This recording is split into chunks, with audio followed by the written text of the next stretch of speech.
Guys, I'm showing you this membrane solution store replacement filters for FX12P FX12M compatible with GXRM10RBL and the GXRV10ABL reverse osmosis water systems. You can see this comes with the 2 carbon filters and 1 RO membrane. So the packaging is nice and is very good.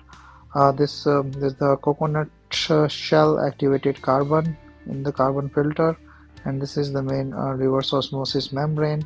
So we will open it later on, but overall this looks really nice with this. You can read like the CTO. So this is helpful in filtration of the house system, and like type of sediments or carbon or hard water, chlorine. So this type of things can be filtered by these filters, and you can use in a different type of models.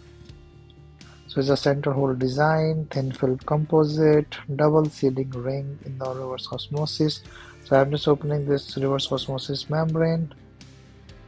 So this is like a double seal ring here, and this looks really nice for the reverse osmosis thing. It's a very compatible one, easy swap and easy use.